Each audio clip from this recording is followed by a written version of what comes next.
Alright everybody, it's Cosmo the Coder here, and welcome to the final Humble Monthly Bundle review of 2016. That's right, we are finally in December, and as you can see here in Cosmo HQ, it is snowing.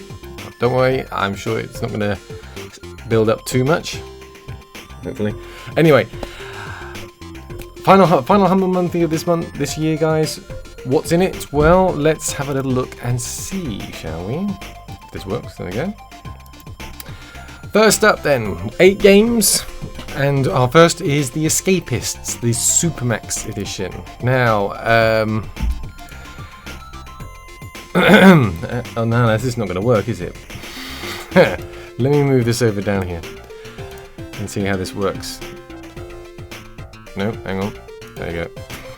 Technical problems. This is what happens. I'm going to move to OBS Studio, and for some reason it won't show the videos, so I had to stick the trailers in this sort of the default Windows thing, just to sort of be annoying. But bear with me. I'll try and just work around it. Anyway, the Escapists, the Supermax edition, is £19.21 on Steam. Now it's got 10% off because it's essentially a bundle. It's the Escapists main game along with 4 of the DLCs. Now, US dollars wise, your rough conversion is about £30 off the top, sort of roughly. I can't get the actual exact amount because it's not on SteamDB.info, but regardless, that's how much rough it is. Anyway, basically, it's what it sounds like. You basically play a character in a sort of a light-hearted prison life simulator, with the ultimate goal of escaping from your prison. But you also have to go about your daily routine and secretly steal things such as contraband and tools to facilitate your escape. And basically do it whilst not being detected by the guards or anything else that way. It's an exceptionally well-received game. You know, 92% recently, 91% overall, and 71% on Metacritic. Let's put it this way: it's so good that the Escapist 2 is coming out fairly soon. You know, it's actually only recently been announced, but it's coming out. You know, it's a good game, definitely. Let's give it this. Next up, we have. Let's scroll down. Now I'm going to struggle to pronounce this one. Mordheim, City of the Damned, is $29.99 on Steam, or about $40. It's basically sort of a video game adaptation of the Games Workshop's cult classic tabletop game Mordheim. No, I never heard of it either. It's basically set in sort of Warhammer's world, a decimated empire city. And it's basically a turn-based tactical game where you lead war bands into sort of different, basically soldiers into different sort of skirmishes against various monsters. It's got sort of a blend of RPG and tactical combat as well as customizing your units. Basically, it's sort of a turn-based RPG-esque game, which is pretty much what the sort of Games Workshop games are to the lesser degree. Reviews are good: 85% recently, 77% overall, and 74% on Metacritic. It looks pretty good, you know, but again, if you're not really into those kind of games, you're kind of going to get a bit sort of about it, and that's kind of what my feeling is, but we'll get to that later. Get to that. Scroll down. Next up, we've got Hacknet, which is £7 on Steam, or $10. No, $10. It's basically an immersive sort of terminal-based hacking simulator for PC. Which is kind of obvious, and I'm just reading that, so that's why I said PC. Basically, it's a sort of similar to sort of Uplink, only more sort of typing and anything like that. A more sort of realistic, sort of not. It depends on your point of view of how hacking works.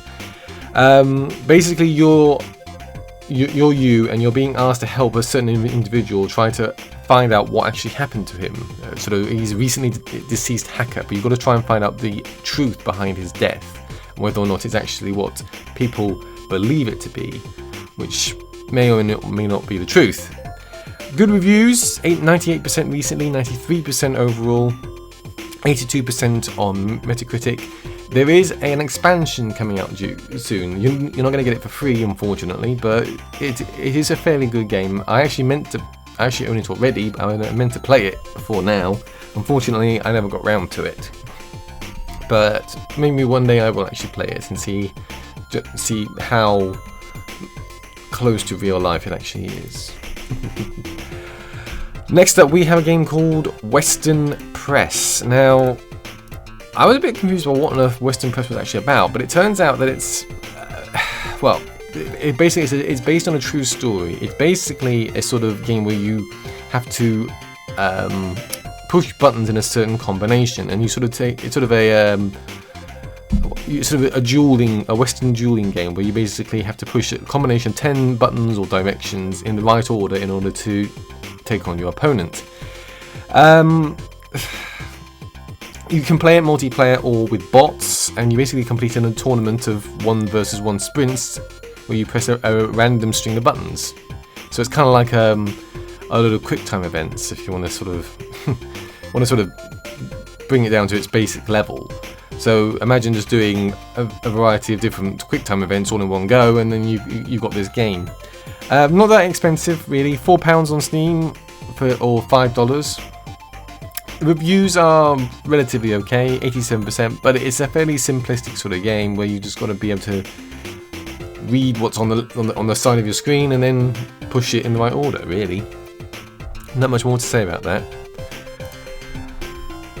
Next up, we have a game I'd never even heard of, but actually looks fairly good. A game called The Flame in the Flood, which is £15 on Steam or $20. It's basically like a roguelike river journey game where you basically play a sort of procedurally generated world, and you basically sort of have to survive by scrounging for resources in a sort of it's almost a post-apocalyptic sort of world. It's from the same people who made Bioshock. It's basically from the art director, and there's a team of veterans supposedly of Bioshock, Halo, Guitar Hero, and Rock Band.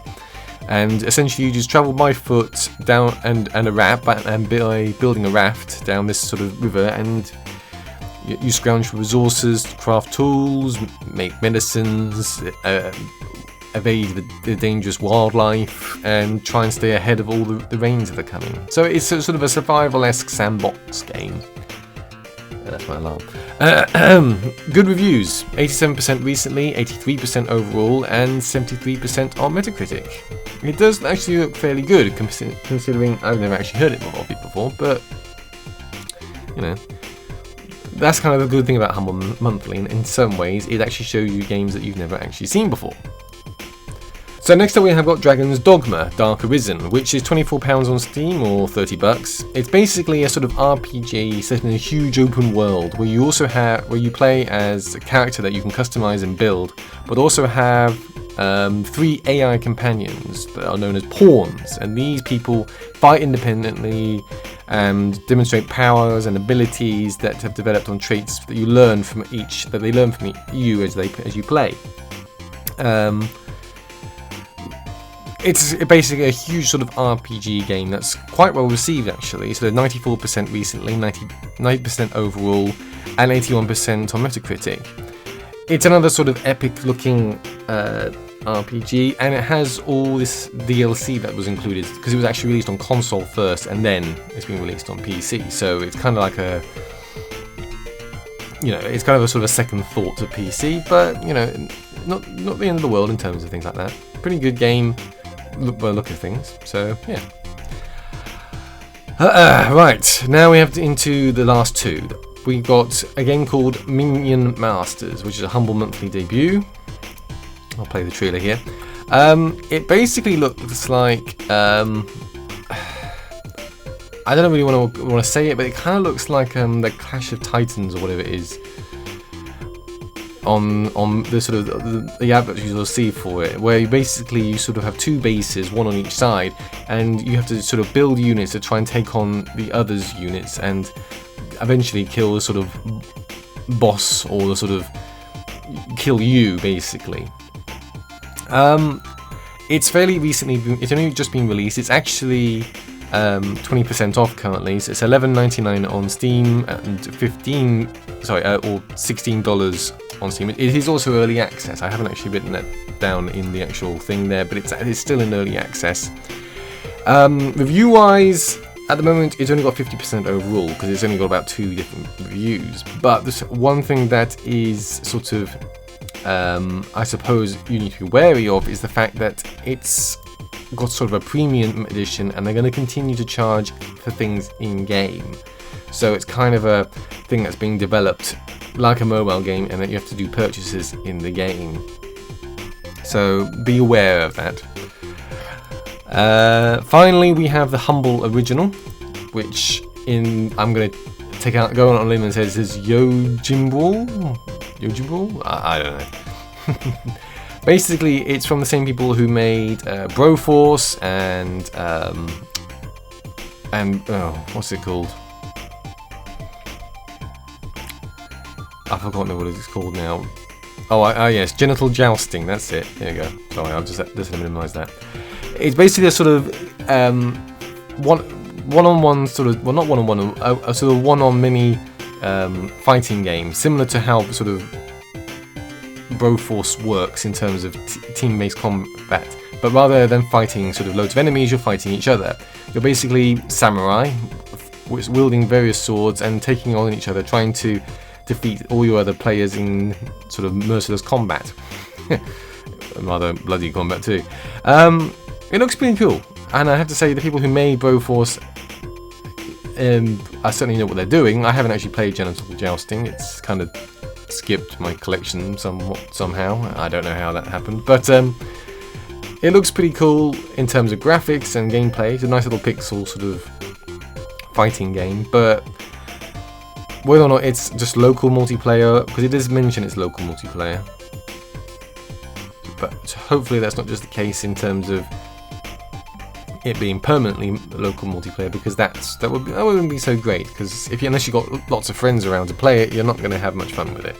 So that's it, and that is pretty much the end of this review. So next time they are offering Warhammer End Times, the Vermintide and DLC, which again is another sort of Warhammer-esque turn-based RPG-esque looking game, and that doesn't really sort of, as always, it doesn't really sort of appeal to me that desperately. But you know, if it is like your kind of cup of tea, I can heartily say go for it.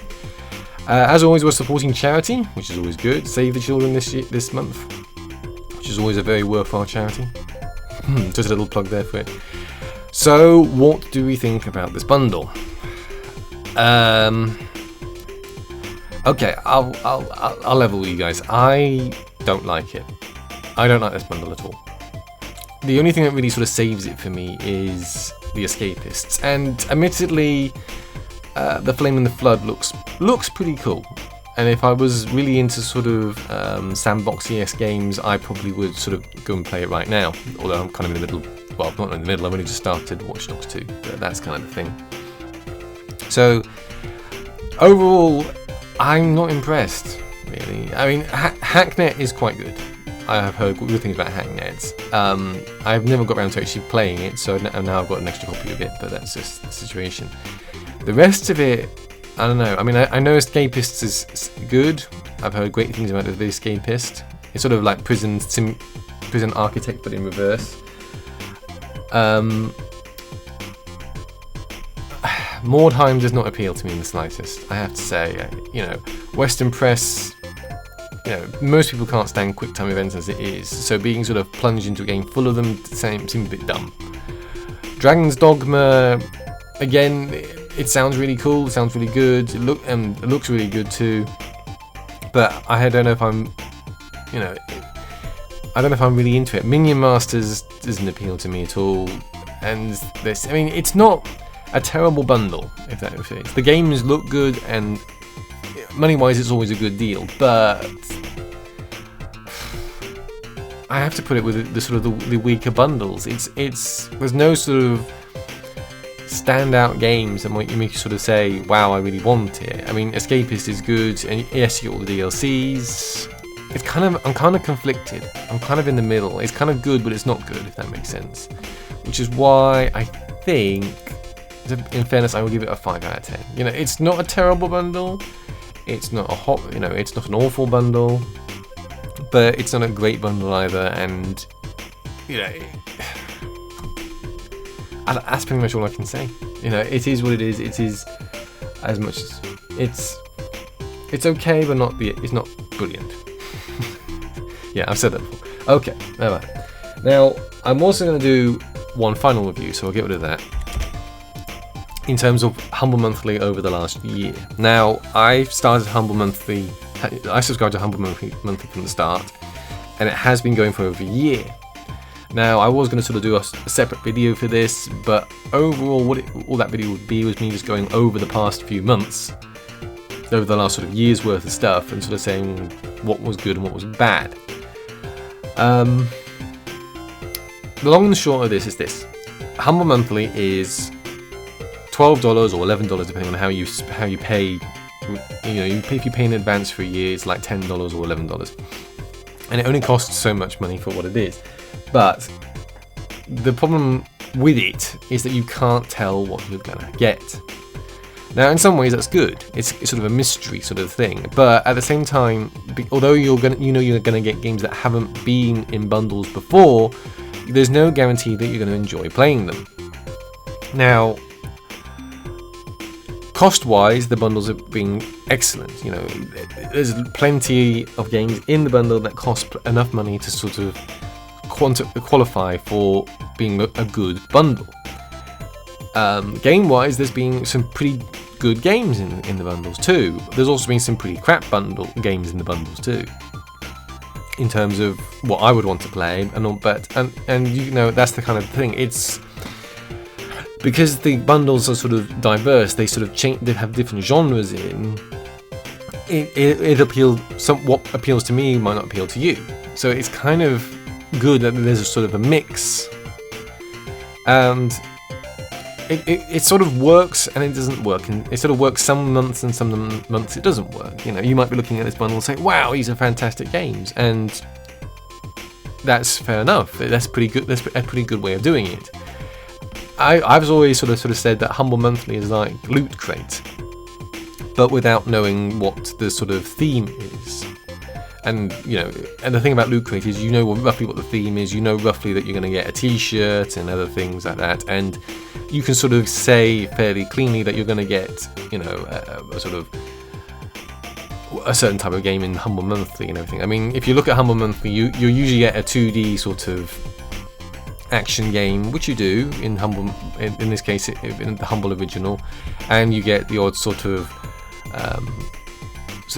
simple sort of game like Western Press, where it's just a simple sort of casual game that you can pick up and put down, and then you get your sort of RPG-esque games, so on and so forth. So you get a quite good variety, and you kind of guess what you're going to get in terms of genre, but you can never really kind of guess what you're going to get in terms of game. So overall, what I say my experience of Humble Monthly has been for the last, well, since the beginning, is that I'm happy with it. I'm happy with it.